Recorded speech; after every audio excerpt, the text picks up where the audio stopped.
Obrigado, Senhor, porque já recebemos do Senhor a graça, antes mesmo de a graça do Senhor nos alcançar, por meio, Santo Deus, das benesses, Pai querido e Pai amado, do lugar onde estamos. Eu quero louvar ao Senhor, Pai querido, também, porque além de toda circunstância, Santo Deus, favorável, nós temos, Santo Deus, a igreja do Senhor nessa terra. Estamos reunidos na presença do Santo do Santo. Temos, Santo Deus, um lugar para cultuar ao Senhor. Temos alimento, temos roupa, Senhor. Temos tantas benesses, Pai querido e Pai amado, que nações da terra não têm. Povos, Santo Deus, estão, irmãos nossos em Cristo, Santo Deus, oram por aquilo que o Senhor já nos deu. Que possamos valorizar, Pai querido e Pai amado, todo o cuidado do Senhor.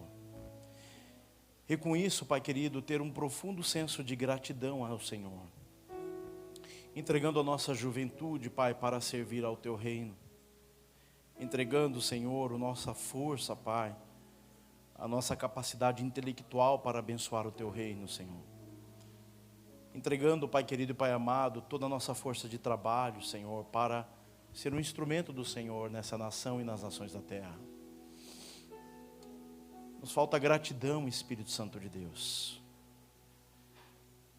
por estarmos numa nação tão abençoada, Senhor. Obrigado, Pai querido e Pai amado, pela nossa denominação e pelas igrejas evangélicas nessa nação. Obrigado, Santo Deus, porque o Senhor nos alcançou, Pai. Nós estávamos completamente perdidos e a Tua graça nos achou. Nós não a buscávamos, não interessávamos por ela, mas a Tua misericórdia foi derramada sobre nossas vidas, Pai. Por isso somos gratos ao Senhor. Eu sei que tem muitos jovens aqui, Senhor, que talvez nunca tiraram um tempo da sua vida pensando o que eles podem fazer pelo Teu reino. Como a sua profissão pode abençoar o reino do Senhor. Como o seu casamento pode abençoar o reino do Senhor. Como o seu namoro pode ser um instrumento, Santo Deus, sobre o reino do Senhor. Mas que, Santo Deus, nesses dias, Pai, isso seja um ponto de reflexão sobre a vida deles. Porque quanto antes eles reconhecerem isso e valorizarem isso, Senhor, mais tempo frutificarão para o Senhor. Se há uma coisa que não volta atrás é o tempo, Senhor. Por isso é necessário hoje, Senhor, tomarmos uma decisão de servir ao Senhor com toda a nossa força. Obrigado, Espírito Santo de Deus, por esse momento. Em nome de Cristo Jesus, eu te agradeço, Senhor. Amém. Obrigado, Senhor. Obrigado, Pai. Aplauda ao Senhor, meus irmãos.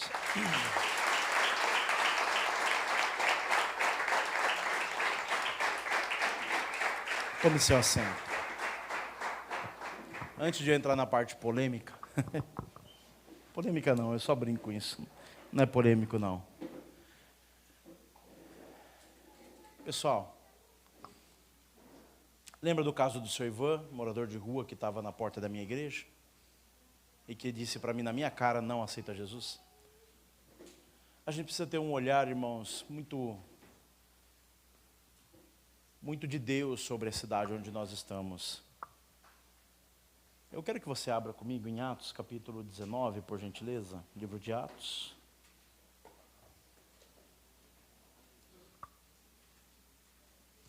A partir do versículo 28. Eu quero mostrar qual tipo de olhar você precisa ter sobre a sua cidade. Porque a gente vê vídeos de países pobres e tal e pensa, tá, eu não estou na África, eu não estou no Nordeste, não estou no Amazonas, eu estou na minha cidade. Como é que eu faço para perceber as oportunidades que Deus vai colocar sobre a minha vida?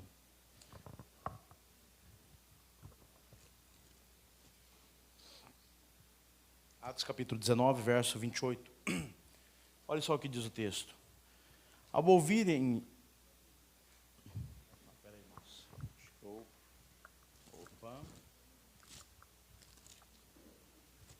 Atos 17, verso 16.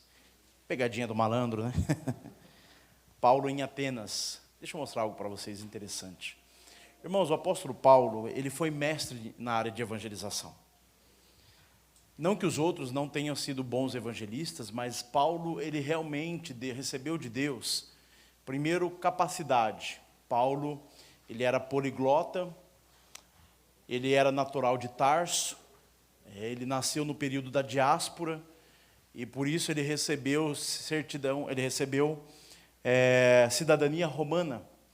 Então esse homem que foi separado para compor o Sinédrio, e estava sendo preparado aos pés de Gamaliel, neto de Abiliel, que era o principal líder da religião, e estava sendo preparado pelos fariseus para que Paulo assumisse a posição de sumo sacerdote da região judaica. Esse homem estava sendo preparado pelos fariseus, que era um dos grupos, né, religiosos da época, para que Paulo se tornasse sacerdote, sumo sacerdote da nação.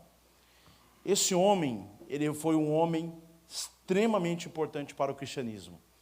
E esse homem, por ter N capacidades, enfim, desde falar hebraico, aramaico, falar grego, ou seja, ele tinha facilidade de se comunicar com qualquer uma das comunidades da sua época. Ele era um homem reconhecido na nação, por causa que ele aprendeu aos pés de Gamaliel. E esse homem é um homem extremamente influente, culto, um homem de autoridade. Deus usou todas essas capacidades de Paulo para ele ser um baita de um evangelista, missiólogo, plantador de igreja, pastor. E a verdade é, meus irmãos, que não é tempo perdido o tempo que a gente passa amolando o machado. Porque quanto mais tempo você gasta em preparo, mais você vai ser usado por Deus. O Luiz, ele falou assim para mim: missionário, achei muito interessante que você disse que você não sabia fazer nada, mas você queria fazer algo. E você não sabia cantar, não sabia. Irmãos, eu não sei, se eu pedir... O meu sonho era ser músico, né? O meu sonho era ser músico. Mas se eu pedir um sol, vocês ficam com dó de mim, eu saio de ré, porque eu não entendo nada de música. Né? Deus livrou vocês disso. Mas era o meu sonho, mas eu não sabia fazer nada. Mas eu tinha vontade de fazer algo. Mas eu não fiquei sem fazer nada na igreja. Eu fui me preparando, eu fui gastando tempo de preparo, de dedicação, de disciplina, estudando a palavra, comprando livros, bons livros, e me dedicando ao conhecimento da palavra e à prática da palavra de Deus. Mas o que me lançou para isso era só o desejo, irmãos. Eu não sabia fazer nada. E não é o tempo que você passa gastando para você se preparar, não é tempo perdido, irmãos. É um tempo que Deus vai recompensar, porque você vai ser um instrumento usado por Deus. E Paulo foi esse cara. O apóstolo Paulo, ele tinha saído de Atos capítulo 15, o concílio de Jerusalém. Foi feito um concílio em Jerusalém, primeira viagem missionária de Paulo. Ele havia saído de Antioquia, passado pelas cidades licaônicas, Listra, Derbe, Antioquia, e depois grande, número de pessoas convertidas a Cristo.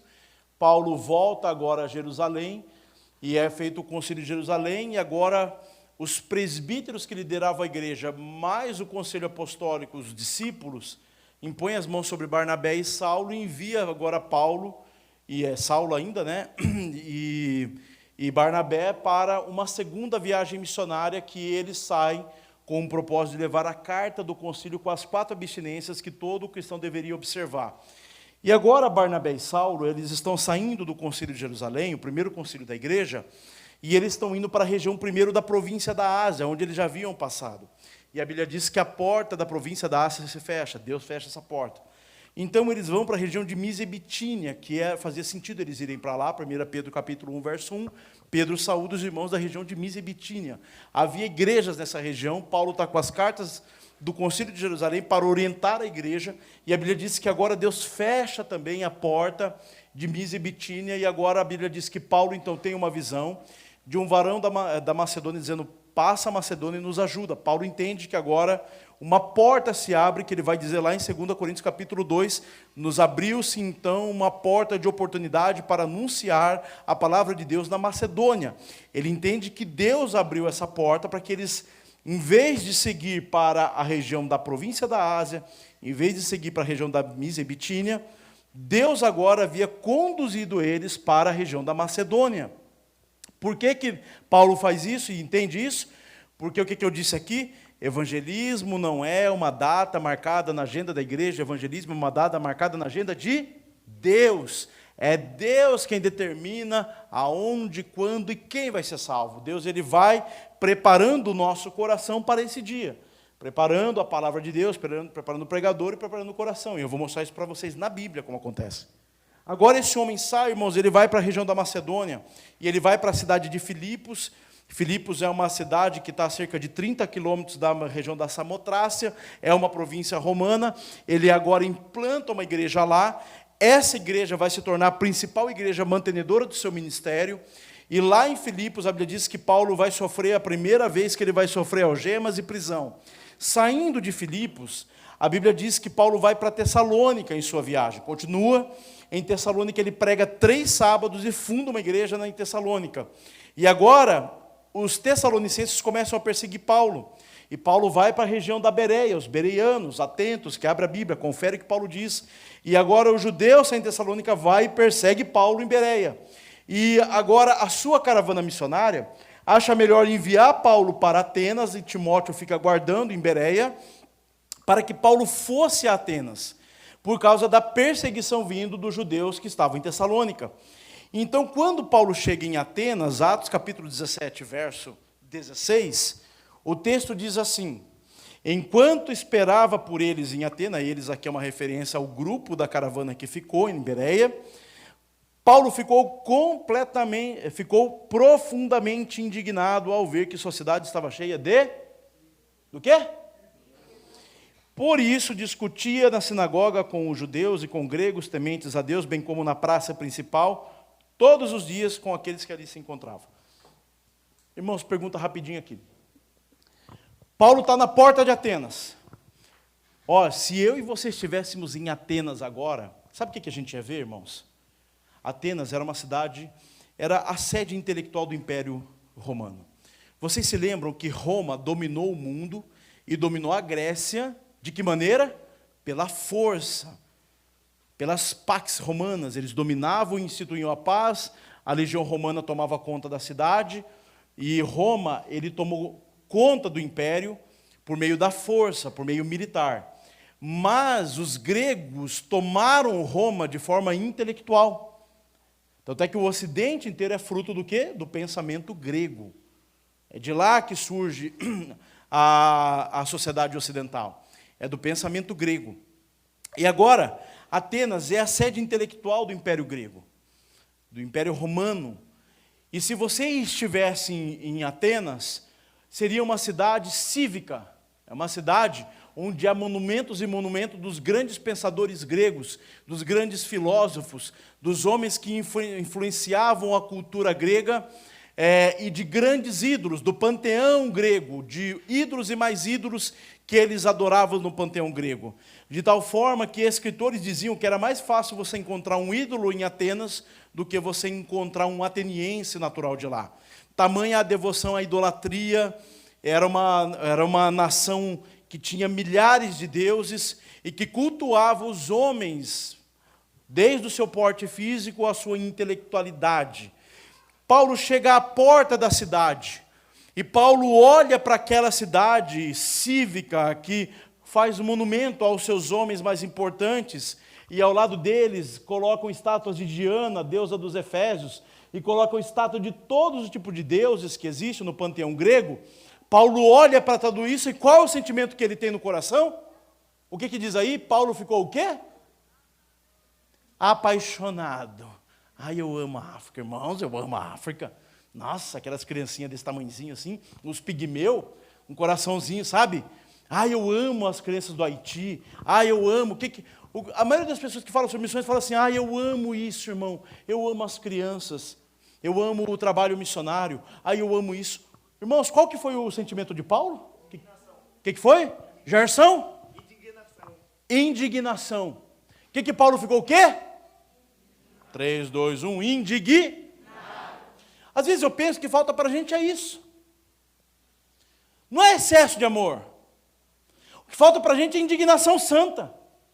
De olhar o estado do nosso país, da corrupção ética, moral, pandêmica, endêmica, que não há um bom exemplo em nossa nação. Alguém que você olha e fala: esse cara é um exemplo a ser seguido. De piedade, de amor a Deus, de altruísmo. Nós somos uma sociedade que esbanja, irmãos. Esbanja, sabe? De forma abusiva. O desejo ilícito. Que somos reconhecidos porque somos um povo de mau caráter no mundo. E a gente se alegra com isso. Jeitinho brasileiro. Um povo que ama a ostentação. Não é verdade, irmãos, ou só no meu Instagram que aparece. Aquelas musiquinhas, né? Oh, não, oh, não. E aí o cara com o carrão, e com a Ferrari, e não sei o que tem. E ostentação e mais ostentação. Todos os princípios antibíblicos. 1 João capítulo 2, 5. Olha, a ostentação não provém de Deus. Sabe, e a gente ama esse tipo de coisa, a gente não se indigna. A gente não se indigna com o estado da igreja. Com o tipo de pessoa que está à frente da igreja, que não tem valores éticos, não tem valores morais, não tem chamado de Deus, não tem compromisso de Deus, não tem testemunho pessoal, não tem testemunho na casa, não tem testemunho na família, não tem testemunho no trabalho, ou seja, a gente não é tomado de indignação, como se só precisasse de amor para fazer a obra de Deus. Não, Paulo está indignado. Porque para Paulo não faz sentido uma sociedade tão avançada intelectualmente se lançar na idolatria. Irmãos, o que é a idolatria? Você vai para o livro de Salmos, irmãos, e a idolatria, diz lá o texto, se torna igual ao ídolo aquele que o adora. Romanos capítulo 1, de 18 a 32, leia. A idolatria é como Deus entrega o coração obstinado do homem. O homem que rejeita Deus, Deus o entrega. E Deus abomina a idolatria, porque é você pegar uma criatura e substituí-la no lugar do Criador.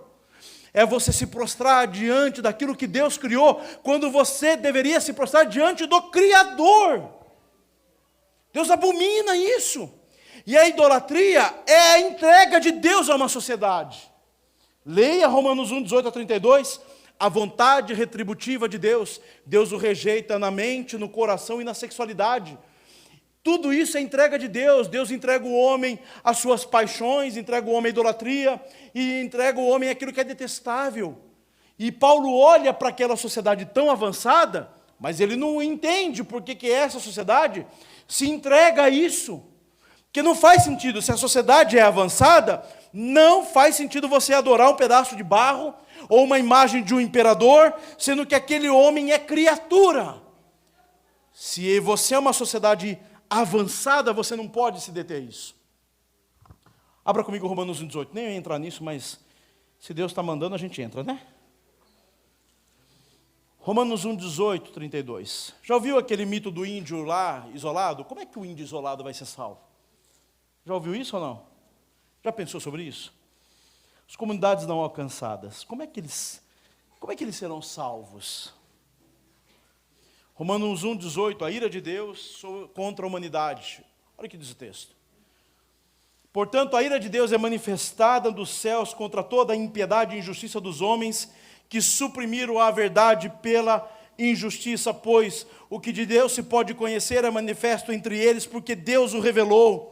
Porque seu eterno poder, diz aqui o texto, olha só, pois os seus atributos invisíveis de Deus, seu eterno poder e sua natureza divina, têm se visto claramente sendo compreendidas por meio das coisas criadas, de forma que tais homens são indesculpáveis, porque tendo conhecido a Deus, não o glorificaram como Deus, nem lhe renderam graças, mas com seus pensamentos tornaram-se fúteis. O coração insensato deles se obscureceu, dizendo-lhes sábio, tornaram-se loucos e trocaram a glória de Deus imortal por imagens feitas segundo a semelhança dos homens mortal, bem como pássaros, quadrúpedes e répteis.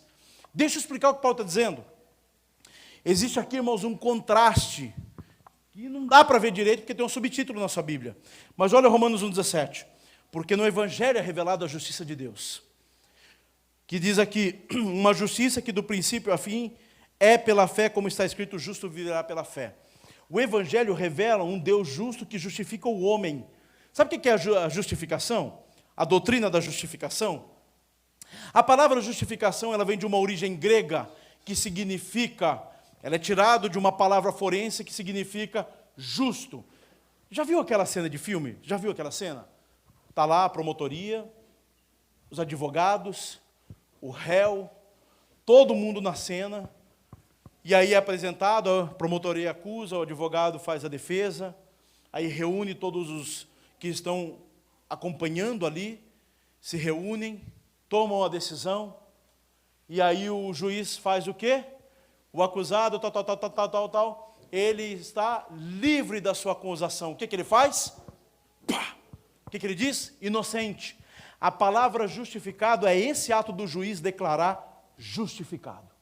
E não porque você é justo. Deixa eu explicar isso direito. Existe uma doutrina chamada doutrina da imputação. O que é isso? Olhe para mim. Você precisa entender isso porque isso é o cerne do Evangelho. Quando Adão pecou no Jardim do Éden, o pecado de Adão foi imputado sobre você. E você se torna pecador não por causa dos seus atos pecaminosos, mas por causa da sua natureza pecaminosa. Eu vou exemplificar. Quem aqui já tem cachorro? Quem tem cachorro aqui? Tá, e agora quem tem gato? Ah, tem uns felinos aí também, né? Uns bichão. Quem já viu o nascimento de cachorro aqui, um cachorrinho quando é da cria? A pergunta aqui, o Batman. Batman, quando nasceu lá o cachorrinho, você ficou esperando ele latir para saber se era cachorro ou gato?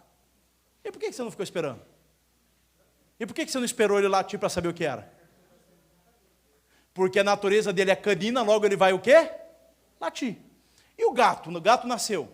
Você precisa ficar esperando ele miar para saber se ele é gato? Sim ou não? Por que eu sei que o gato vai miar? Porque a natureza dele é o quê? Felina. Ele vai miar. Por que eu não preciso esperar o homem pecar? Porque a natureza do homem é o quê? Pecaminosa. O pecado de Adão não atingiu o meu comportamento. O pecado de Adão atingiu a minha natureza. Então, no pecado de Adão, foi imputado sobre mim e você o pecado original sobre nossas vidas. Só que em Romanos 4:25 declara que ele foi entregue à morte para o quê? Para perdão dos nossos pecados. Quando Cristo, meus irmãos, olhe isso aqui, por favor, olhe para mim. Naquela sexta-feira, às 6 horas da tarde, quando ele disse está consumado, irmãos, e lá ele deu o seu último respiro sobre aquela cruz, e aquela coroa que estava presa em sua cabeça, e ali, irmãos, ele respirou. Naquele dia, naquela sexta-feira, todos os seus pecados foram imputados sobre Cristo Jesus. Se em Adão os pecados dele foram imputados sobre mim agora os meus pecados foram imputados sobre eles. Isso é o quê? Expiação. Só que Cristo, ele morreu na sexta. E no domingo o que aconteceu? Ele o quê? Só que Romanos 4:25 declara que ele foi entregue à morte pelos nossos pecados e ressuscitado para a nossa justificação. E, meus irmãos, naquele domingo de manhã, quando a pedra foi removida de dentro para fora, e ele se levantou daquela tumba vazia, e ele removeu aquela pedra, e ele apareceu a Maria, e ele apareceu naquele dia, irmãos, naquele domingo de manhã. Cristo, irmãos, ele não apenas havia perdoado os nossos pecados. Pecado ele perdoou na sexta. No dia em que Cristo Jesus justificou a humanidade, você precisa entender a diferença entre justificação e perdão. Irmãos, o que é uma dívida impagável aqui? O cão é sujo, irmãos. É palmeirense, olha lá. Sangue de Jesus, viu? Irmãos, o que é para você uma dívida impagável? Quanto que é uma dívida impagável aqui? Chuta um valor. Irmãos, 1 milhão é difícil de pagar? Mas alguém no Brasil pode pagar 1 milhão, sim ou não? 200 milhões de reais é bastante? Mas tem gente no Brasil que pode pagar? Tem gente que tem dinheiro para isso, né? Qual é o homem mais rico do mundo, irmãos? É o Bezos? Ou é o Tony Stark lá, como é que chama? Elon Musk. Tony Stark americano. 300 e poucos bilhões de dólares. Irmão, aquele homem pode pagar muita dívida, não pode? Sim ou não? Sim. Dá um jeito na vida, né? Mas, irmãos, pare para pensar. Uma dívida impagável é uma dívida que a humanidade inteira junta jamais poderia pagar. Essa é a dívida do pecado. Nem vivendo uma vida inteira você e eu poderíamos pagar. Agora imagine só, Gerson está devendo uma grana, irmãos. Pesada. Não consegue pagar. Aí eu chego para ele e falo, Gerson, cara, eu vou pagar a sua dívida. Aí digamos que Gerson está devendo $1 milhão. Eu chego e pago a dívida dele. O que vai acontecer com ele? Zerou a dívida, não zerou? Mas de menos 1 milhão, agora ele está 0,0, porque só pagou a dívida. Irmãos, quando Cristo ressuscitou, Ele não pagou a nossa dívida. É diferente, a justificação não é perdão. Perdão, você é perdoado dos seus pecados e você ainda está falido, porque você não tem nada. A justificação, no dia em que Cristo ressuscitou, Ele pegou toda a justiça do seu reino e depositou na sua conta, para que você viva a eternidade justificado por Cristo. Justificação não é perdão, justificação é crédito na conta. É a credibilidade e a justiça que nós não tínhamos. Nós tínhamos na nossa conta um débito de injustiça. Ele quitou na sexta-feira e no domingo, quando restou, depositou toda a justiça do seu reino sobre você. Isso é justificação. É o saldo da conta infinito, que começamos a desfrutar hoje e a eternidade na presença dEle. Isso é justificação. Só que o texto vai dizer aqui em Romanos capítulo 4, Romanos 1, que no Evangelho é revelado a justiça de Deus. Ou seja, é no Evangelho que revela que Deus não apenas pagou a conta, mas creditou na sua conta todo o crédito da justiça dele. É o Evangelho que revela isso, não é o Islã. Não é nada a não ser o Evangelho que revela isso. É por isso que Romanos 1,17 diz: no Evangelho é revelado a justiça de Deus, uma justiça que do início ao fim é pela fé. Ou seja, você recebe esse crédito pela fé que você recebe dele. Só que o verso 18 há um contraste. Ele declara: portanto a ira de Deus é revelada, ou seja, uma nova revelação aparece. A ira de Deus é revelada dos céus contra a impiedade e injustiça dos homens que subverteram a verdade pela mentira. A palavra impiedade, irmãos, é o pecado do homem contra Deus.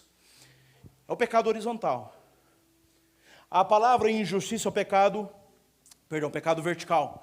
A palavra injustiça é o pecado horizontal que eu cometo contra aquele que é semelhante a mim. O texto está dizendo que dos céus, os céus, a criação revela que existe um Deus irado. E a ira de Deus é contra quê? Contra os homens que cometem impiedade e injustiça, ou seja, homens que pecam contra Deus e homem que peca contra o seu semelhante. É isso que ele está dizendo. E a ira de Deus é revelada nos céus contra a impiedade e injustiça dos homens que suprimiram a verdade pela injustiça. O que ele está dizendo aqui é o seguinte: a palavra suprimir significa matar por afogamento, no grego. Uma verdade consolidada, revelada, você pega essa verdade, você afoga essa verdade e substitui ela por uma mentira. É isso que o texto está dizendo. Então, desde o início de Gênesis, Deus deixou claro que Ele era o Criador. Só que os homens pegaram a verdade do Criador e mataram essa verdade e colocaram o quê? A mentira da criatura. É isso que o texto está dizendo. Olha o que ele vai dizer. Pois entre eles, olha, ele diz: pois o que de Deus se pode conhecer é manifesto entre eles, porque Deus lhe manifestou. Ou seja, os homens sabem que Deus existe, sabem que há um Criador, mas ele pegou essa verdade e ele afogou essa verdade, colocou uma mentira no lugar. Porque o homem sabe que Deus é verdadeiro e ele existe, porque Deus se revelou. E aí a pergunta é: como Deus se revelou à humanidade? Ele vai dizer agora, verso 20: pois desde a criação do mundo, ou seja, desde Gênesis em Adão, ele diz: os atributos invisíveis de Deus, seu eterno poder e sua natureza divina têm se visto claramente, tendo sido compreendido por meio das coisas criadas, de forma que tais homens são indesculpáveis. Deus trouxe 3 revelações ao homem, olhe para mim atentamente. A primeira revelação que Deus deu é na consciência. O homem sabe que Deus existe, porque ele olha para a natureza e percebe que Deus está irado. Não é verdade, irmãos? Já viu aquele vídeo na Índia? Que eles pegam as crianças e jogam para as cobras. Toda religião tem um rito de propiciação. O que é o rito de propiciação? O que é a palavra propiciação? É tornar-se propício. Propiciação é isso. Antigamente, quando você ia fazer uma navegação, você ia à deusa do mar e oferecia crianças, animais, mulheres virgens eram jogadas em vulcão, para quê? Para que se tornasse o quê? Propício à pacificação. A palavra propiciação é isso. Toda a religião tem um rito propiciatório, todas elas. Os homens se flagelam, se machucam, faz um rito propiciatório. Agora notem só que ele está dizendo que primeiro Deus revelou na consciência deles, então eles sabem que Deus existe e que Deus está irado. Irmãos, a prova que todo mundo sabe que Deus existe está em Atos capítulo 27 e 28. Atos capítulo 27, Paulo faz aquela viagem até a ilha de Malta. Eles passam 14 dias de uma tempestade que não sabia se era dia ou se era noite. Deus aparece a Paulo e diz: Paulo, toda a embarcação vai se perder, também toda a mercadoria, mas ninguém vai se perder. 276 pessoas estão dentro daquela embarcação. A Bíblia diz que o barco bate na ilha de Malta, eles descem, e ele está chegando o inverno. A Bíblia diz que Paulo vai pegar um galho e jogar na fogueira. Aquela ilha não tinha sido evangelizada, aquela ilha não tinha conhecimento do judaísmo, é uma ilha grega. Ele pega e joga um galho na fogueira. O que acontece? Vem uma víbora e pica a mão de Paulo. O que os habitantes da ilha disseram? Vocês se lembram? A justiça não lhes permite viver. Porque tendo o que ele não morrido no naufrágio, vai morrer com a picada da cobra. Olha só o que eles estão dizendo, que existe uma justiça, um conhecimento humano, uma convicção humana, que a justiça do Criador vai punir o injusto. Na verdade, eu vi aquele tipo de pessoa, que não é crente, não é nada, mas fala assim: se não pagar aqui, paga na outra vida. Aqui se faz, aqui se paga, não é? Quem já ouviu essa expressão?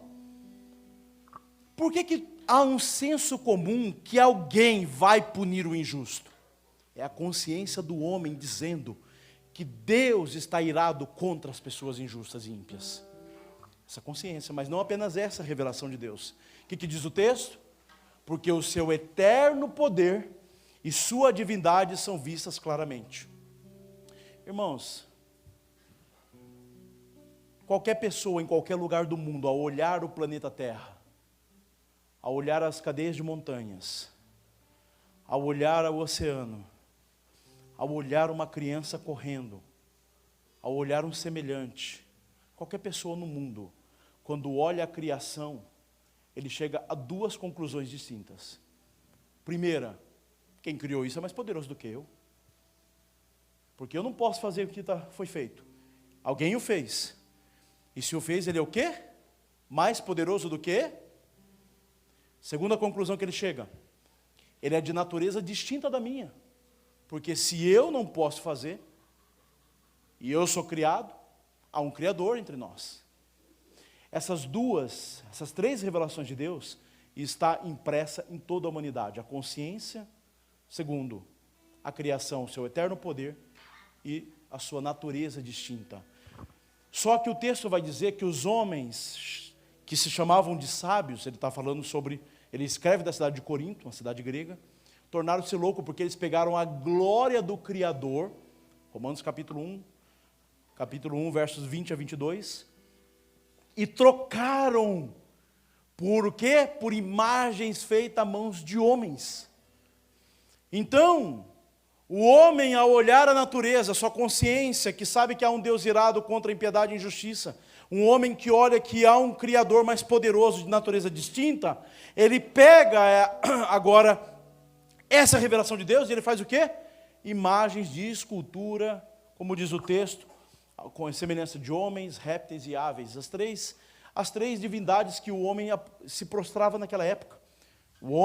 Todo homem está prostrado diante de um ídolo, seja o seu coração, o dinheiro, o sexo, o poder, a vaidade, seja um ídolo na parede. Todo homem adora primeiro a si mesmo e depois a qualquer outra coisa. Todo homem adora as suas realizações, o seu ego, a sua vaidade. Todo homem se prostra diante do seu coração. Primeira coisa, todo homem adora. Todo homem quer ser Deus de si mesmo, da sua vida, das suas vontades. Segundo, diz aves e répteis, ou seja, aqueles que eles adoravam no panteão grego e aqueles ídolos que os egípcios adoravam, os répteis. Então ele está dizendo que o homem trocou a glória de Deus e agora ele fez o quê? Imagens de semelhança ao homem, répteis e aves. Aquilo que era a criatura, ele se prostra dizendo que aquilo é o Criador. E a Bíblia diz que Deus entrega a uma mentalidade reprovável. Então Paulo chega diante de Atenas e ele olha para aquilo e fala, não faz sentido alguém que se diz tão evoluído se prostrar diante de ídolos. E ele fica indignado e entra na cidade. Mas olha, acompanha comigo, rapidinho. Ainda lá em 1 Coríntios. Vamos lá, de novo. Olha só o que ele... Atos, perdão. Aqui 1 Coríntios. Atos 17. Olha só o que diz ele, então entra indignado na cidade. E aí, irmãos, ele vai dizer o seguinte. Ele entra e vai discutir com os líderes na praça principal. E aí o terceiro ponto, ele vai dizer que verso 21, todos os atenienses estrangeiros que ali viviam não se preocupavam com outra coisa senão falar ou ouvir as últimas novidades. Paulo, quando chega em Atenas, ele percebe um perfil da cidade. O que diz aí? Que todos os atenienses não se interessavam a não ser o quê? Pelas o quê? Pelas o quê? Novidades. Paulo, ele detecta um perfil da cidade. A cidade é o quê? Fofoqueira. Nessa igreja tem esse tipo de pessoa. Deixa eu contar uma novidade para você, irmã, para você orar. Né? A cidade era dada a ineditismo, eles queriam conhecer coisas novas. Paulo traça a primeira coisa que ele vê na cidade. A cidade, ela é propensa a ouvir o quê? Coisas novas. E o que o evangelho é? O quê? E por que o evangelho é boas novas? Só para eu pensar nisso. O que significa a palavra evangelho, irmãos? Boas novas. Por que a gente o chama de boas novas? Boa. Sabe por que o evangelho é boas novas, irmãos? Antes do evangelho foi dado o quê? A lei, não foi? E o que a lei foi introduzida para quê? Romanos capítulo 5 diz que a lei foi introduzida para ressaltar o pecado. A lei foi dada por Deus para mostrar para o homem que ele era pecador. Agora, irmãos, você está vivendo uma vida super de boa lá. Aí, de repente, vem uma lei que mostra para você, Deus coloca um espelho diante de você. E você se achando super-homem, você reconhece que você é o pior pecador de todos. Isso é boa ou é má notícia? É notícia ruim, né? Você está achando que você é o Tony Stark? E de repente você está vendo que você, na verdade, é o Coringa? Você fala, peraí, a lei foi para isso. Para ressaltar o que? O pecado. A lei foi introduzida como um espelho diante da sociedade. Eu preciso que vocês enxerguem o estado de vocês. A lei foi colocada para isso. E aí, irmãos, a lei se torna o quê? Uma notícia horrível. Porque a lei diz que Deus odeia o pecado e o pecador. E o que eu faço com isso, então? Porque a lei não veio para justificar ninguém. Ela veio para quê? Para mostrar como eu era pecador. Aí o evangelho vem para quê? Não para mostrar que eu era pecador, mas para mostrar como Deus justifica os pecadores. Por isso que é boas novas. O evangelho, irmãos, mostra que você não precisa fazer nada. Deus fez tudo. Ele entregou o Filho para justificar você. E o que Ele espera de você é que você retribua tudo o que Ele fez em favor de você. Por isso que são boas novas, porque a lei era notícia ruim. Aí, agora, Paulo olha e percebe que essa sociedade ela é dada o quê? A perceber coisas novas, tem interesse por isso. Fala, pô, esse povo é mó fofoqueiro, né? Então vamos lá.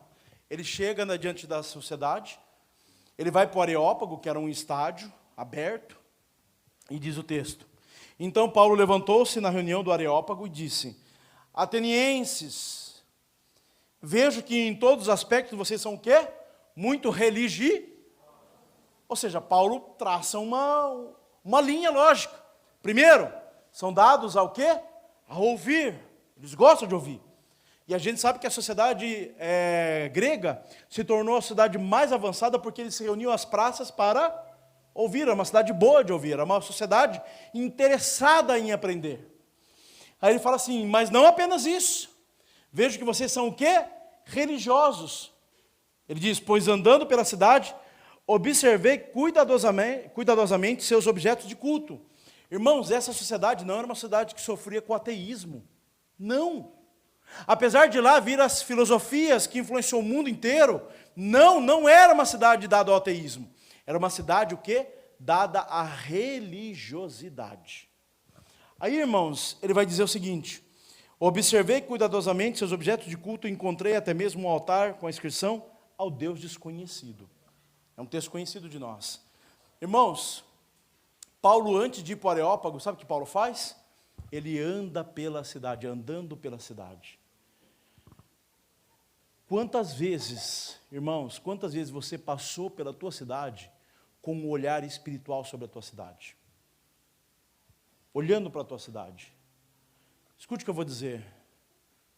Há mais beleza de Cristo num morador de rua prostrado no chão, na calçada, do que em todas as cadeias mais belas de montanha desse mundo e em todas as mais belas praias desejáveis deste mundo. Há mais da semelhança de Cristo naquela pessoa do que em qualquer coisa que Deus criou nessa terra. É a gente que tem que mudar o nosso olhar. Olhar para esse tipo de pessoa, olhar para as circunstâncias, para a cidade onde nós estamos, com um olhar espiritual. Paulo faz um raio-x da cidade. Opa, são dados a novidade e não são dados a incredulidade. Ou seja, é um campo fértil. Aí fala assim, mas a cidade é idólatra, e eles têm isso, têm aquilo, então é uma cidade de resistência. Nem sempre. Não é uma cidade cética, é uma cidade dada à religiosidade. Mas a pessoa ela é de outra religião e tal. Ali já existe, ainda por mais desvirtuado que seja, ou por falta de entender as doutrinas, ali há um coração crédulo. Semeia a palavra lá. Anuncia a palavra lá. Porque vai surtir efeito. Paulo olha para essa sociedade, e agora Paulo começa o quê? A destrinchar a sociedade. E aí, irmãos, ele olha lá milhares e milhares e milhares de ídolos. E aí ele chega e vê um altar escrito ao Deus desconhecido. Que raio de Deus é esse? Irmãos, há muitas e muitas interpretações para isso. Mas uma das histórias que eu acho que seja mais provável é que séculos antes, uma grande peste bateu sobre a cidade de Atenas e levou milhares de pessoas, a ponto de eles não saber mais a qual Deus eles sacrificavam os animais para que a peste parasse. Aí diz a história que na ilha de Creta existia um homem monoteísta, um profeta monoteísta, e naquela época, irmãos, não era problema você ser panteísta, ter vários deuses. O grande problema era você ser monoteísta. Porque sendo monoteísta, você não adoraria o imperador. Não adorando o imperador, você era caçado até a morte. Porque o imperador, ele exigia adoração, ele era um deus na terra. Então não existiam religiões monoteístas. Mas a história diz que existia lá um profeta monoteísta, chamaram esse homem, ele foi até a cidade de Atenas, ele soltou alguns animais lá, fez um ritual e a peste parou. E aí perguntaram, mas qual é o nome desse Deus? Ele diz, esse Deus não tem nome, não tem imagem, não tem isso, não tem aquilo. Eles falaram, e qual o nome desse Deus? Como a gente pode colocar? Coloca o Deus desconhecido. E eles fizeram um altar, então, a um Deus que eles não conheciam. E Paulo olha esse Deus, esse altar, e ele sabe que aquele altar é um altar que foi dado a sacrifício a um Deus monoteísta, ou seja, a um Deus único e verdadeiro. Ele diz, é sobre esse Deus que vocês desconhecem que eu quero anunciar a palavra a vocês. Olha só o ponto que esse homem chega. Ele olhou, reconheceu, sabe do impacto que teve na história daquela cidade, aquela praga. Eles desconhecem esse Deus e esse é o ponto de contato que ele traz agora a palavra de Deus àquela sociedade. E você vai ver que uma igreja pujante se levanta depois lá. Problemática, mas pujante. Quando você vai evangelizar, eu quero mostrar para vocês, porque meu tempo estourou, irmãos, eu acho que nem vou conseguir terminar a palestra, mas eu preciso mostrar isso para você.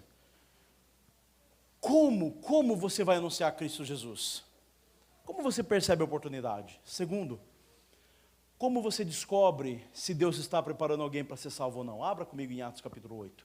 Irmãos, esse texto é maravilhoso. Atos 8, 26. Eu vou até tomar uma aguinha, irmãos, que eu me empolgo nesse texto. É sério, a Bíblia, irmãos, a Bíblia é linda.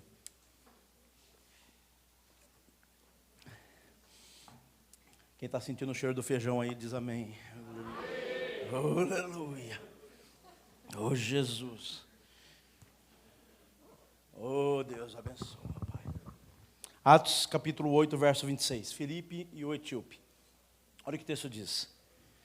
Um anjo do Senhor disse a Filipe, vá para o sul, para a estrada deserta que desce de Jerusalém a Gaza. Ele se levantou e partiu.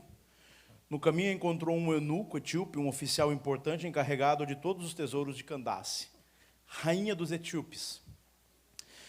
Esse homem viera a Jerusalém para adorar a Deus e de volta para casa, sentado em sua carruagem, lia o livro do profeta Isaías. E o Espírito disse a Filipe, aproxime-se dessa carruagem e acompanha. Então Filipe correu para a carruagem, ouviu o homem lendo o profeta Isaías e lhe perguntou: o senhor entende o que está lendo? Ele respondeu: como posso entender se alguém não me explicar? Assim convidou Filipe para subir e assentar-se ao seu lado. O eunuco estava lendo esta passagem da Escritura. Ele foi levado como ovelha para o matadouro, e como cordeiro mudo diante do tosqueador, ele não abriu a sua boca em sua humilhação. Foi privado de justiça. Quem pode falar dos seus descendentes? Pois a sua vida foi tirada da terra. O eunuco perguntou a Filipe: diga-me, por favor, de quem o profeta está falando? De si próprio ou de outro? Então Filipe, começando com aquela passagem, anunciou-lhe as boas novas de Jesus. Deixa eu mostrar para você como que Deus trabalha para salvar as pessoas. O que aconteceu em Atos capítulo 8, verso 1 até o verso 25? Você se lembra que Jesus disse que esse evangelho do reino seria pregado em Jerusalém, depois aonde que ia ser pregado? Na Ju, e depois Samaria. Então Jesus disse que o evangelho do reino passaria em 3 cidades. Primeiro Jerusalém, com Cristo. Depois seria levado para a Judéia, por meio dos apóstolos. E depois ele seria levado até Samaria, e de Samaria seria levado até os confins da terra. Atos capítulo 8, após a morte de Estevão, Atos 7,56, a Bíblia diz que Estevão, então, ele vê o Senhor e diz: Senhor, não imputa sobre eles esse pecado. Ele vê a Cristo lá, em pé, diante do Senhor Deus, e ali ele é apedrejado e morto. Começa uma perseguição, e eles são então dispersos. E quem está comandando a perseguição? Saulo, Saulo, por que me persegue? Dura coisa é recalcitrares contra o meu aguilhão. Paulo, ele está promovendo essa perseguição. Agora, você tem Filipe, que era um dos diáconos, que aparece em Atos capítulo 6, verso 6, que ele é tomado dentre os cristãos da igreja para suprir as necessidades das viúvas gregas, as helenistas e as judias. E esse homem agora, ele também está sendo disperso de Jerusalém, e só os apóstolos estão ficando na cidade de Jerusalém, e ele vai para a região de Samaria. E quando Filipe prega, irmãos, esse homem que entrou pela porta da diaconia, você vai ler em Atos capítulo 20, ele se torna evangelista. Paulo vai para a casa dele antes de ir para Jerusalém preso, fica vários dias na casa desse homem. Deus tinha uma vocação para esse homem. Ele entrou pela porta da diaconia, mas o chamado de Deus era que ele fosse um evangelista. Ele prega, irmãos, e um avivamento desce sobre Samaria. Tamanho avivamento é esse que Deus, a igreja chama Pedro e João e manda para a cidade de Samaria, para Pedro e João dar o quê? O certificado apostólico sobre aquele mover. E naquele mover extraordinário, Deus pega esse homem, do primeiro grande avivamento, um dos primeiros grandes avivamentos da igreja, e manda para uma região deserta. E esse homem vai. E o texto diz que ele chama, Filipe diz: vai à região da faixa de Gaza e desce lá na região deserta. E ele vai. E o que está acontecendo lá, irmãos? Olha que coisa linda. O texto diz: ele se levantou e no caminho encontrou o quê? Um eunuco etíope. Olha o que diz o texto: um oficial importante, encarregado de todos os tesouros de Candace. Quem que é esse eunuco, irmãos? Quem que é esse cara? Ele é o ministro da fazenda da Etiópia. Ministro da fazenda de... Ô Adonias, quando é que foi a última vez que o ministro da fazenda foi lá na nossa igreja em Lençóis? Nunca nem passou, né? Só que o ministro da fazenda da Etiópia está vindo de Jerusalém, a caminho da Etiópia. E Deus pega esse homem e põe no caminho do ministro da fazenda. E aí diz o texto, o Espírito Santo de Deus disse: esse homem viera de Jerusalém a adorar a Deus, e de volta para casa, sentado em uma carruagem, lia o livro do profeta Isaías. O texto diz que o Espírito Santo de Deus disse: vai e acompanha essa... Irmãos, eu fico imaginando essa cena. Imagina comigo, pensa comigo, irmãos. Já viu algum ministro do nosso governo quando ele viaja? A comitiva, o tamanho da comitiva dele? É o carro dele, aí o carro do segurança, dos assessores e tal. Imagina naquele dia, esse homem estava, irmãos, no meio do deserto, numa carruagem real, com as bandeiras reais da Etiópia, com todo o aparato de segurança, como ministro da fazenda da Etiópia, e esse homem está voltando de Jerusalém, e agora você tem lá Filipe correndo do lado da carruagem, porque a carruagem é mais rápida que a gente. E ele correndo do lado da carruagem. E eu fico imaginando o ministro da fazenda, né? Olhando assim, falou: que doido esse daí, né? Aí, o texto diz que Filipe ouve esse homem falando, e ele pergunta: o senhor entende que lê? Como é que ele sabe o texto que esse homem estava lendo? Porque esse homem estava lendo o quê? Em voz alta. E aí, ele diz, acho que ele pega assim, né, irmãos, o vidro eletrônico da carruagem dele abaixa assim, bzz. Como é que eu vou saber? Se ninguém me explica. E a Bíblia diz que ele dá um salto para dentro da carruagem. E a pergunta ao texto, irmãos, sempre quando você vai fazer uma interpretação de texto, você pergunta ao texto. A pergunta ao texto é, por que esse homem foi a Jerusalém, comprou um rolo do pergaminho do profeta Isaías, das 3 divisões do Velho Testamento, e aí ele pega e ele está lendo qual texto? E por que esse homem está com dúvida? Se ele foi a Israel para adorar ao Senhor. Irmãos, esse homem foi para a igreja e voltou com mais dúvida do que com esclarecimento. Por que aconteceu isso? O texto não responde, mas Atos capítulo 21 responde. Irmãos, qual foi a acusação que colocou Paulo preso em Jerusalém? Foi que ele tinha introduzido Trófimo, que era grego, dentro do templo, e por causa disso ele havia o quê? Profanado o templo de Deus. Irmão, se Trófimo não pôde entrar no templo, você acha que o ministro da fazenda da Etiópia pôde entrar dentro do templo ouvir?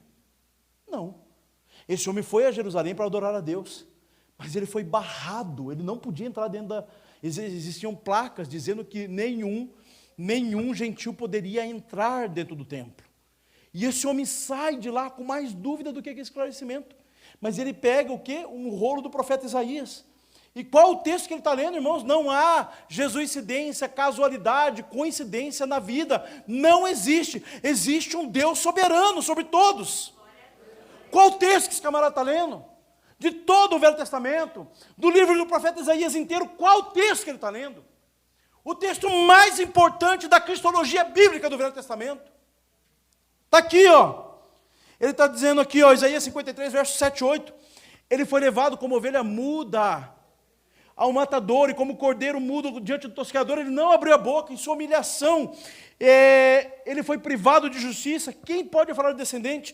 Pois sua vida foi tirada da terra. Irmãos, olha o que eu vou dizer. Escute o que eu vou dizer. Todo o Velho Testamento ele foi escrito para apontar para Cristo Jesus, todo ele. De Gênesis, irmãos, até o último versículo, ele foi construído apontando para Cristo Jesus, todo ele. Agora olhe para mim, irmãos.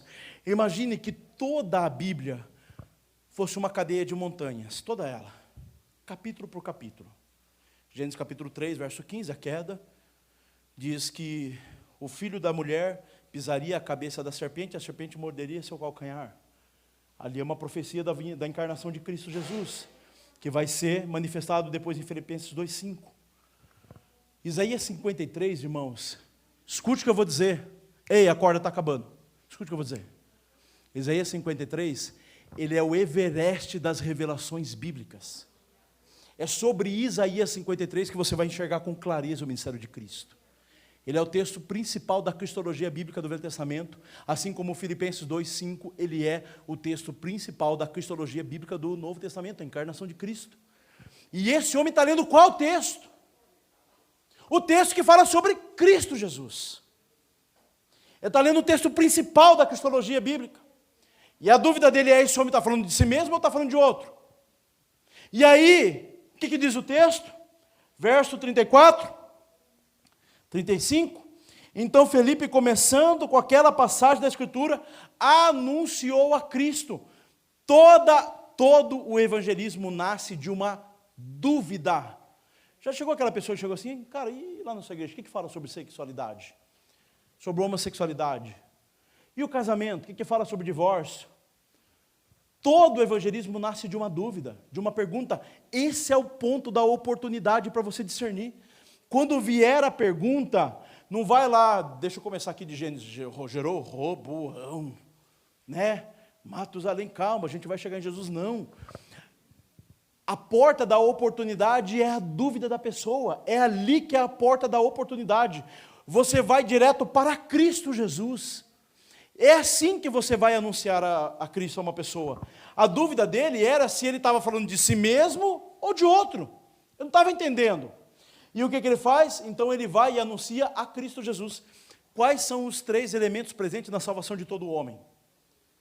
Se você entender isso, você vai perceber quando Deus está trabalhando para salvar alguém. Primeira coisa, um coração interessado. Esse homem estava interessado acerca do reino de Deus. A Bíblia diz que ele foi a Jerusalém para adorar. De volta ele estava lendo o rolo do profeta Isaías, não estava entendendo. Um coração interessado.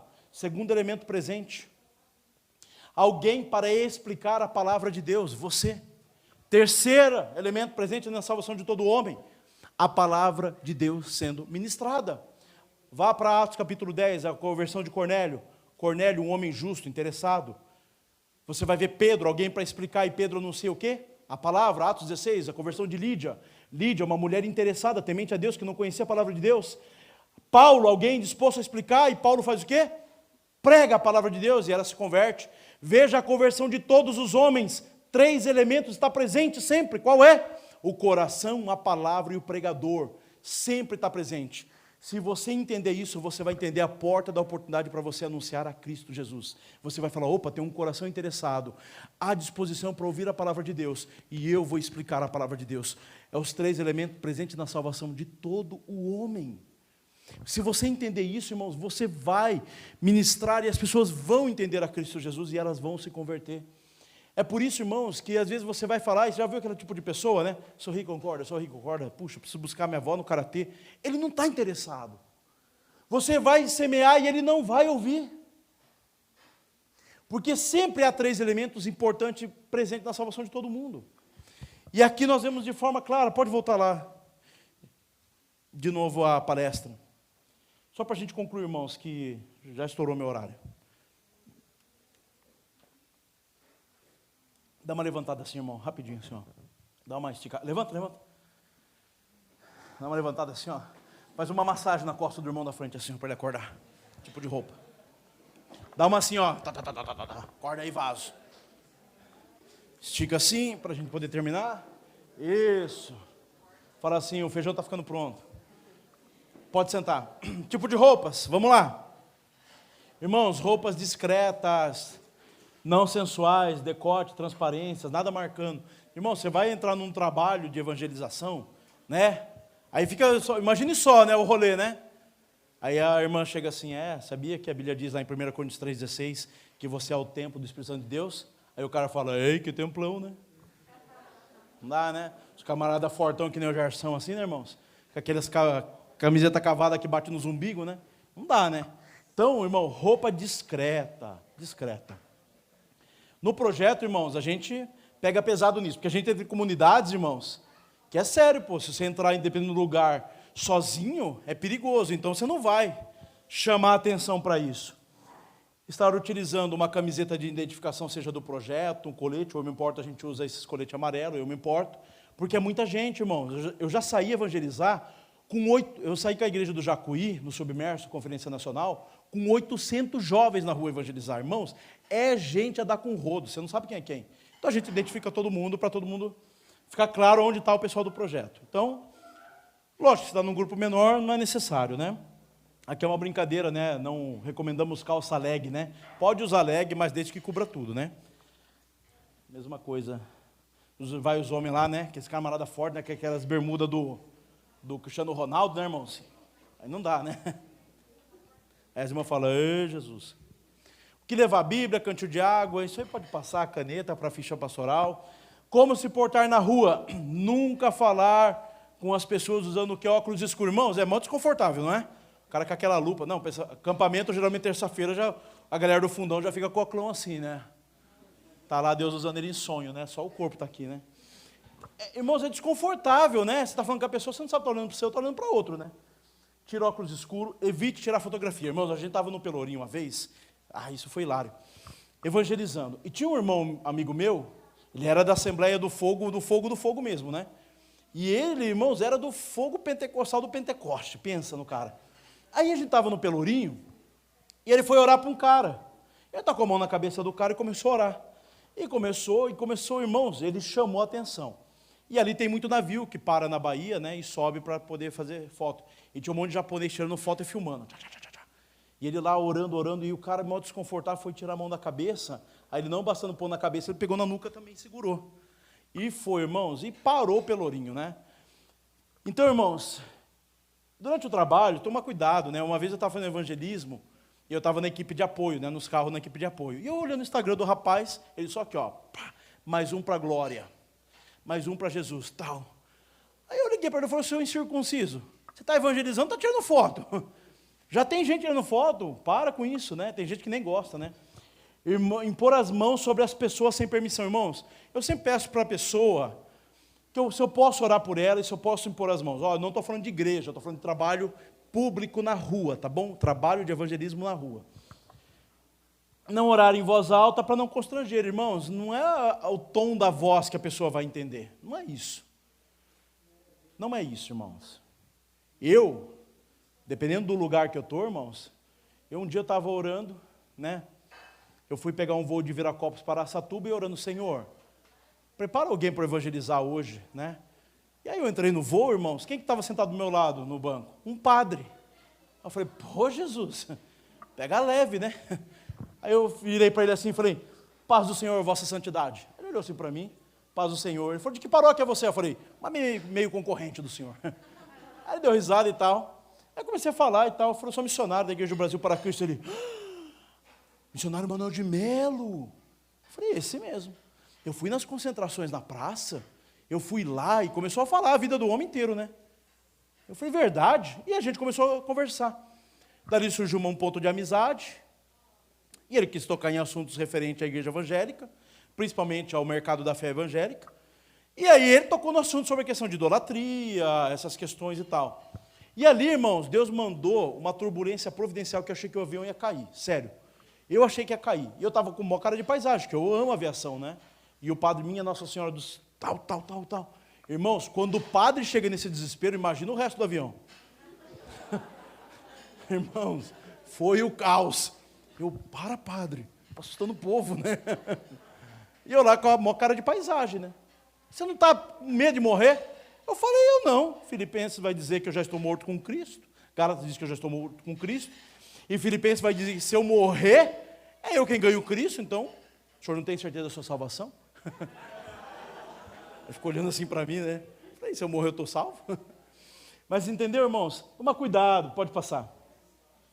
Como se portar na rua? Nunca orar de olhos fechados, pois se houver alguma manifestação maligna, você pode ser agredido. Irmão, preciso de 3 homens valentes aqui, Gerson e mais 2. Bora lá, Gerson. Donias, vem cá. Mais um homem, vamos lá.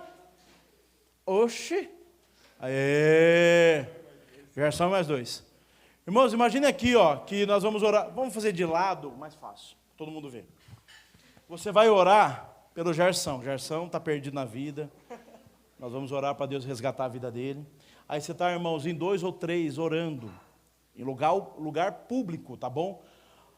Ou dentro de uma FEBEM, ou seja o lugar que for. Irmãos, se você está sozinho, eu vou mostrar como você deve fazer. Isso é conselho, irmão, tá bom? Isso é conselho. Se você está em mais equipe e você vai orar, a primeira coisa que tem que fazer, você manda o cara fechar o olho, não você. Fala assim, Gerson, fecha os olhos, eu vou orar por você. Aí ele fecha o olho. É ele que fecha o olho. Irmão, você com os olhos no peixe, eu estou no gato. Sempre assim. Você vai orar. Aí você vai orar sobre ele. Como é que você faz? Se você tem mais alguém, e aqui, ó, dica para a diaconia da igreja, tá bom? Qualquer pessoa que não é da igreja, chegou no culto e pediu oração, a diaconia precisa estar atenta. Ou o líder de jovens, seja quem for, irmão, tem que estar atento. Se é membro da igreja, ok. Se não é membro da igreja, a pessoa se levantou, se levanta atrás. Se é mulher, a mulher levanta atrás. Sempre assim. Você vai orar por ele. Eu não tenho o hábito de pôr a mão na cabeça em público, tá? Eu não tenho o hábito que nem todo mundo gosta. Eu tenho o hábito de colocar a mão no ombro. Mas se vai orar, esqueci o nome do irmão, Fábio. O Fábio vai orar. Ele vai orar, Gerson de zóio fechado e ele com o zóio bem aberto, irmão. Fica de olho. Por quê? Se tiver alguma manifestação pública, ou seja, espiritual, ele vai dar sinal disso. Normalmente, ou vai começar a contorcer, ou você fica de olho na mão da pessoa. A pessoa vai orar, você coloca, como é que o outro vai ficar? Atrás, posicionado. Por quê? Ele pode ter alguma queda, irmãos, ele pode cair. E é importante que ele não caia e se machuque. Então, quem está atrás, segura. Agora nós vamos orar pelo Gerson para ele ser liberto. E ele vai cair. Você confia ou não? Ó, o chefe está atrás. Só confia, irmão. Só confia. Pode confiar. Ele vai segurar a pessoa. A ideia é o que, irmãos?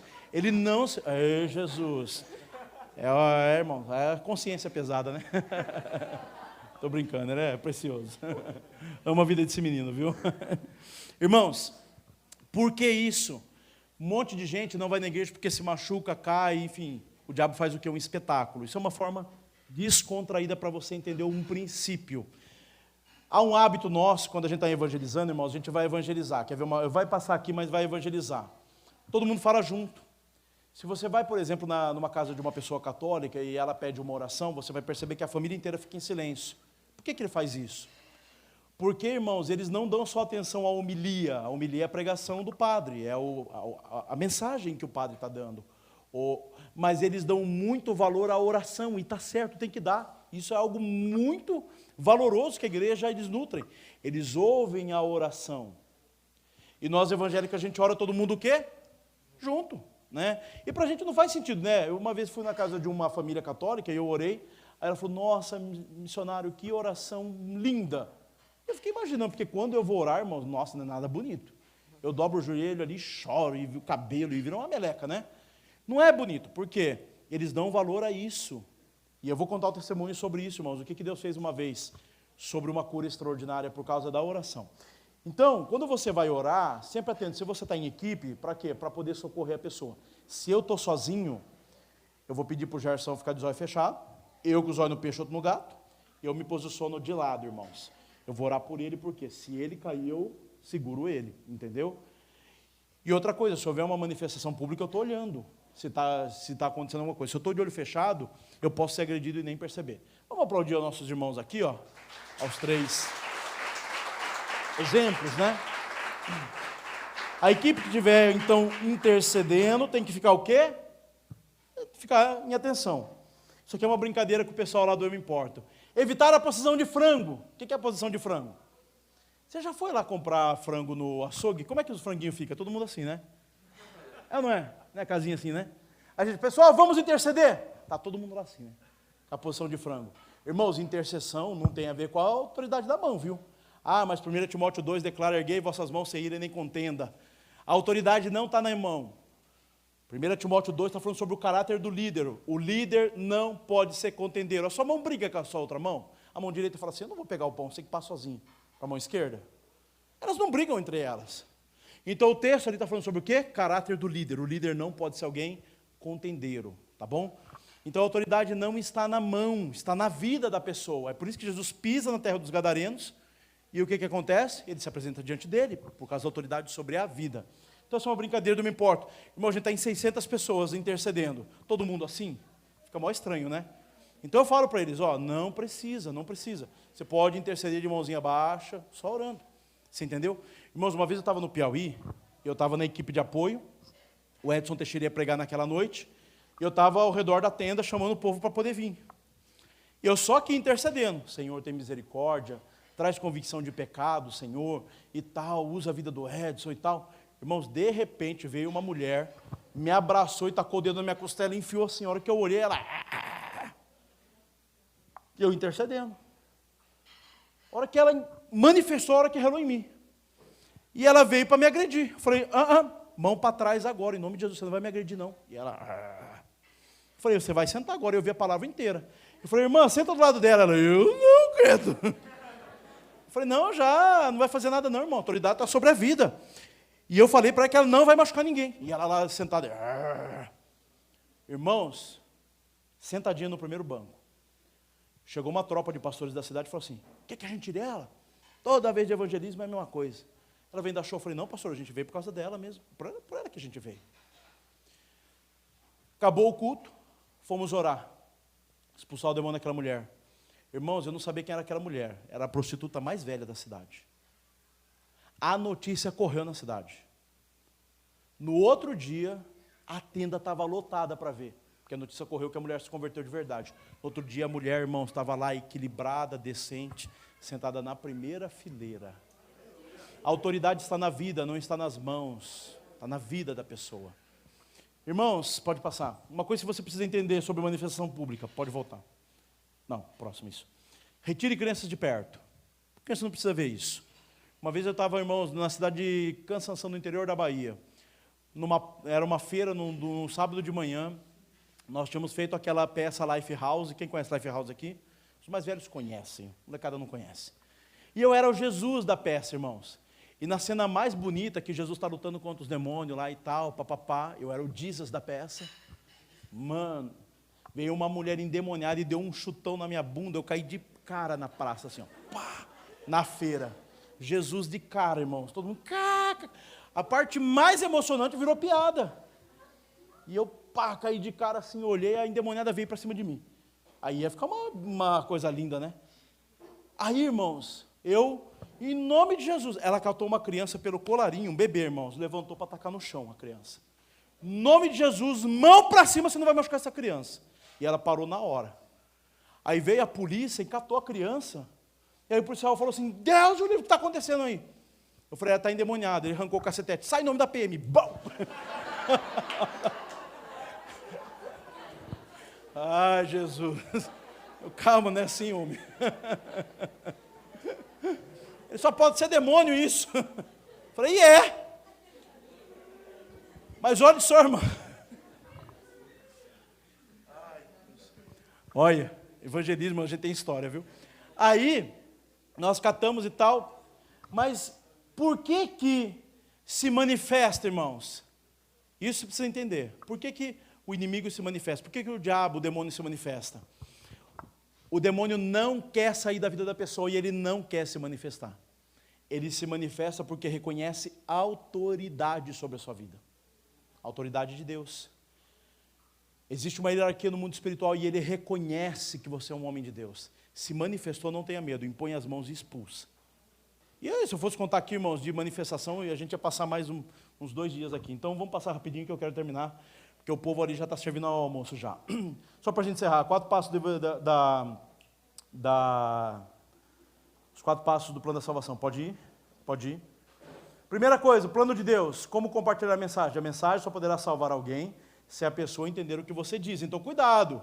Varão valoroso, né? Vim aqui trazer o bálsamo de Gileade, o poder de Deus. O pessoal não entende isso, irmãos. Isso é um dialeto nosso, né? Ninguém entende isso. Por isso você precisa aprender a compartilhar o evangelho de um modo simples. Pode passar. Primeira coisa, o plano de Deus. Deus criou o homem com um maravilhoso plano em mente, viver em comunhão com ele, tá bom? No momento da criação, todas as coisas do mundo estavam em ordem, não havia guerra, injustiça, doença, nada disso. O plano de Deus para a pessoa com quem você vai falar é o melhor que ela pode ter. Segundo ponto, problema, pode ir. O problema é que o homem se separou de Deus e preferiu seguir por conta própria. Hoje nós vemos as consequências dessa decisão. Em vez de viver o quê? Em paz e harmonia uns com os outros, vivemos o quê? Em guerra, ódio, ciúmes, doenças. Porém, o mais assustador do que todas essas tragédias é a nossa separação eterna de Deus. As pessoas acham que o problema dela é o homem, não, o problema dela é que ela é inimiga de Deus. Jesus deixou claro que os seres humanos que jamais poderiam criar uma ponte, porque não há nenhum justo sequer, porque todos pecaram e destituídos foram da glória de Deus. O pecado original imputado sobre nós que eu falei. Antes que a pessoa com quem você fala queira ser salva, ela precisa entender que está o quê? Perdida. Terceiro ponto, o amor de Deus. O amor de Deus, ele é justo, santo, mas mesmo assim ele nos ama eternamente, e é por isso que ele tomou o castigo que o juízo traria sobre cada pessoa e puniu no próprio Filho, imputou sobre o Filho. Jesus pagou por nossos pecados na cruz, mas ele não apenas pagou, perdoou, ele fez o quê? Acreditou na nossa conta a sua justiça. O que diz João 3,16? Porque o quê?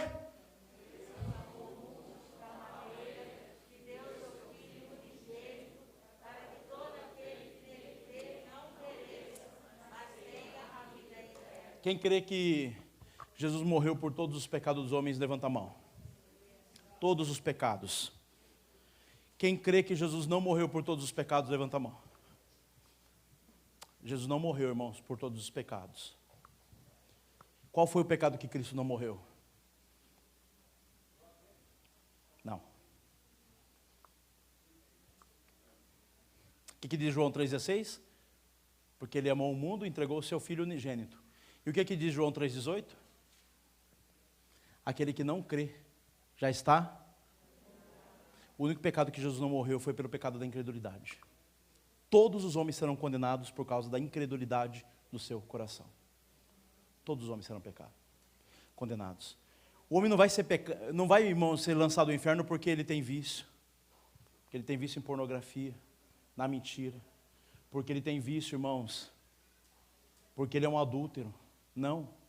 Tudo isso, irmãos, são os frutos de um coração incrédulo. O problema do homem é a incredulidade. Esse é o único pecado que Cristo não morreu. E é esse o pecado que vai levar todo mundo para o inferno. Mas Jesus, a Bíblia diz que Deus entregou o Filho dele para que todo aquele que nele seja salvo. Então vamos fazer aqui, irmãos, um raciocínio lógico para a gente terminar. Se os homens serão todos condenados pelo mesmo pecado, e todos serão salvos pelo mesmo credo, como que a gente resolve isso? Todo mundo vai ser condenado por causa do pecado da incredulidade, sim ou não? Porque quem não crê já está condenado. A incredulidade é a evidência da condenação. Mas todos que crêem serão salvos. E Cristo nos chama para ser o quê? Proclamador do seu reino. E se o reino de Deus se trata de dar crédito àquilo que Cristo fez, qual é a melhor ferramenta de evangelização? É você ter um testemunho coerente com aquilo que você proclama. Não é 10 passos de nada, é uma vida coerente. Nada é mais poderoso do que uma vida coerente com aquilo que a gente prega. Irmãos, a melhor ferramenta de evangelização, sabe o que é? O seu testemunho. Essa é a maior ferramenta de evangelização. Se todos serão condenados pela incredulidade e todos serão salvos pela credulidade em Cristo, e você é quem vai proclamar o que Cristo fez, a coisa mais importante que você deve preservar na sua vida é o seu testemunho. Seu testemunho. Atos capítulo 14, Paulo passa pelas cidades licaônicas, Listra, Derbe. Um grande avivamento desce sobre aquele lugar, vários são salvos, conclui o capítulo 14. Sua viagem missionária depois, Paulo volta em Atos capítulo 16, verso 2, e passa pela cidade de Antioquia, depois Listra e Derbe novamente. Lá tem um jovem que já tinha sido, desde o início, cuidado aos pés da sua mãe, Eunice, e sua avó Lloyd, chamado Timóteo. E agora, Atos capítulo 16, verso 2, Paulo chama Timóteo para entrar na sua caravana missionária. O que habilita Timóteo a entrar na caravana missionária de Paulo? Diz o texto que os irmãos das cidades davam bom testemunho de Timóteo. Escute o que eu vou dizer, uma coisa é você testemunhar da sua igreja. Uau, minha igreja tem 3 ministérios de louvor, 17 pastores, tem 20 missionários, minha igreja é top. Outra realidade é a sua igreja dar testemunho de você. Fala assim, cara, leva o Gerson, que o Gerson é benção. Você está precisando de um cara bom para apoiar o seu ministério, viajar contigo, fazer a obra? Esse é o menino. Aí você vai em outra cidade, aquele é a pessoa que Deus está preparando. Uma coisa é você testemunhar acerca da igreja, outra coisa é a igreja testemunhar acerca do seu bom testemunho. A coisa mais importante que você tem nessa vida é zelar pelo seu testemunho, jovem. Testemunho no seu namoro, no seu casamento, na sua família, na sua igreja, na faculdade.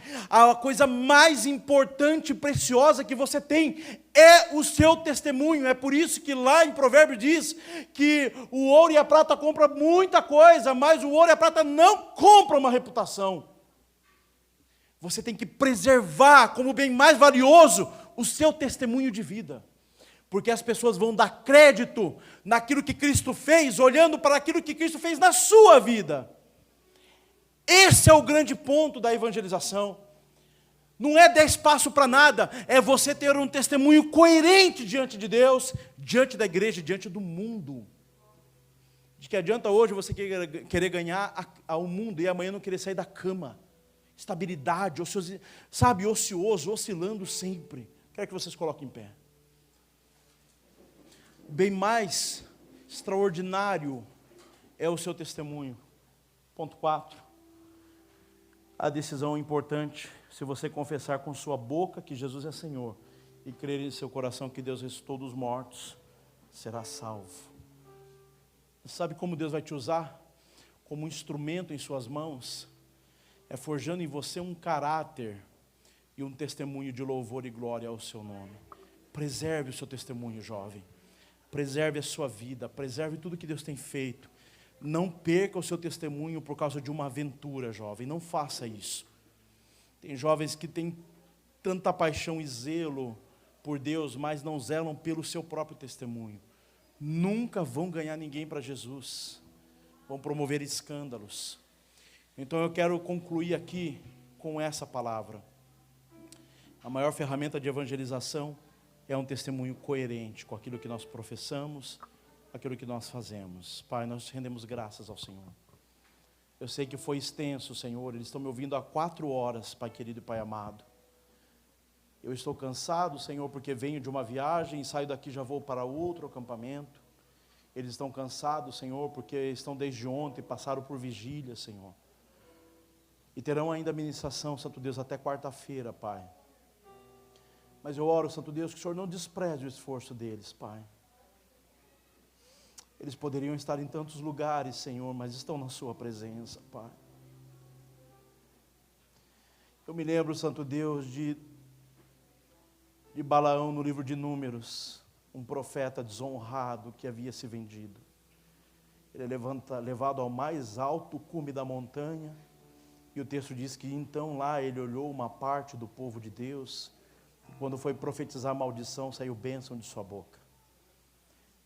E ele, indignado, assim como os midianitas, porque no meio do povo de Deus havia tanta injustiça, tantas coisas erradas. Novamente, por 3 vezes, ele vai dar os decretos e maldição sai da sua boca. Era para sair maldição, mas sai bênção. Até que no 3º oráculo, então, a Bíblia diz que não mais o Senhor colocou palavras em sua boca, mas ele olhou e contemplou todo o povo de Deus reunido, não mais uma parte, mas todo o povo de Deus. E o que esse homem viu agora que ele não tinha visto antes? Antes ele viu o povo só por uma parte, a nação de Deus só por uma parte, ele não viu o completo. Mas quando ele viu toda a nação, ele viu as 12 tribos de Israel, cada um em 3 partes por um lado, formando uma grande cruz, e no centro o tabernáculo representando a presença do Senhor. O que esse homem viu que ele não via antes é que por mais injustiça, erros cometidos no meio do povo de Deus, só existia um povo na nação da terra que no final do dia se reunia ao redor da presença de Deus, era o povo do Senhor. Todas as nações da terra buscavam seus interesses próprios, mas todos os dias um único povo na terra se reunia ao redor da presença de Deus. E o Senhor mostra que o Senhor valoriza isso e mostra isso para Balaão. Eles cometeram pecados, eles erraram e têm errado continuamente. Mas não há um povo na terra que se interesse por mim, só existe esse povo que se interessa por mim. Pai, a vida cristã, Santo Deus, muitas vezes a gente dá um passo de fé e 2 de trás, Santo Deus, a gente volta, a gente erra, a gente peca. Mas somente há um povo em toda a terra reunida ao redor da sua presença, é o povo de Deus, Pai querido e Pai amado. Valoriza, Santo Deus, o esforço desses jovens, Pai, e retribui a eles com graça, com gratidão, com bondade. Desperta dons, talentos, vocações, Pai querido e Pai amado. Fortalece aquele, Santo Deus, que está oscilante na sua fé. Aquele que ainda não tem a sua fé convicta, Pai, traz convicção, traz arrependimento, Pai querido e Pai amado, e que ele seja um instrumento do Senhor para a louvor e glória do Teu nome. Em nome de Jesus. Amém. Aplauda ao Senhor, meus irmãos.